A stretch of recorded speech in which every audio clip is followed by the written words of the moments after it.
David Day, Vicksburg Daily News, here with District Attorney Ricky Smith.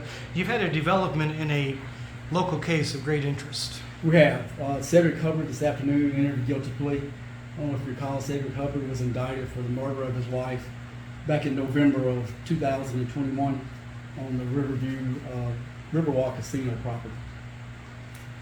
That's the one that she was getting onto the elevator, and seems like they were going through a separation or something, and he wasn't happy with that. They had been separated for a period of time. He just couldn't wrap his head around the fact, I think, that she really wanted to be with somebody else, that she was done with the marriage. He had, for a few weeks, had really been stalking her, had been harassing her there on the casino property. I guess just trying to get her to come back to him.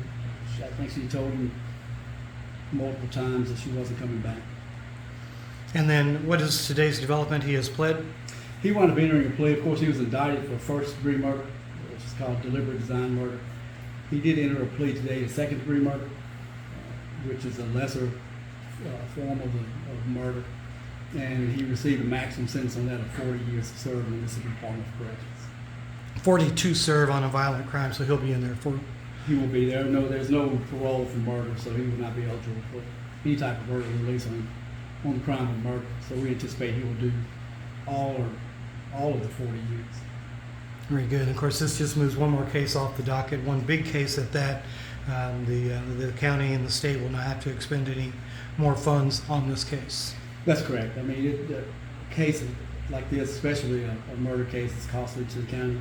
That's not really what we think about when we're trying to decide whether to allow a plea or not, because ultimately it is the DA's decision on whether or not a plea is offered. We spent a lot of time with the family. We spoke a lot to Ms. Hubbard's family as to whether or not they would be, and I don't know the word is okay with, but could understand the need for a plea, and they did. And they condoned the plea that we offered, which was a second-degree murder with a maximum sentence to be served in the Mississippi Department of Corrections. This case was really disturbing. The actual crime itself was captured on camera, and of course on any of the casinos that we have here in the city, there are cameras everywhere. And I don't know that Mr. Hubbard was thinking about that at the time. Obviously he wasn't. But the actual crime itself was captured on camera. We would have to have played that to the jury.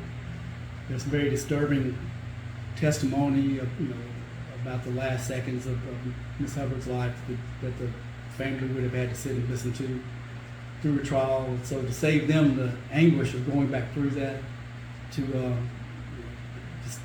try to save them from having to hear those facts, that's one of the elements we thought of when we decided to make the plea offer, so that the family would not have to suffer the consequence of having to go through those, hearing all that again and seeing that again, and with the fact that they know now that it's concluded, it's over.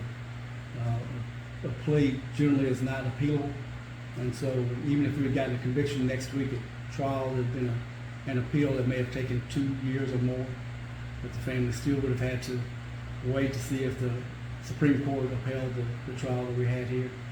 So we thought it best to go on and enter into the plea, and we did that only with the approval of the family. So the family has accepted the event, they've accepted the plea, and the DA's office has agreed to it. That's correct. And there's no winners, no winners in this either way. Ms. Lee comes from a very good family. She had a loving family. In preparation for trial, I interviewed multiple people down on the casino that worked with her. They all loved her, thought she was a wonderful person. But on the other side, from everything I know, Mr. Hubbard comes from a very fine family too, has a good family, a good support system there, people that loved him. And now, unfortunately, we have one family who's lost a loved one to a violent offense again here in our community, and another family that's lost their loved one to the criminal justice system. So regardless of how this came out, there really weren't going to be any winners in this case. A sad story all around. It absolutely is, because it affects two very good families here in our community, and will affect both those families for many years. Ricky Smith, thank you for what you do. Thank For you. the Vicksburg Daily News, David Dish reporting.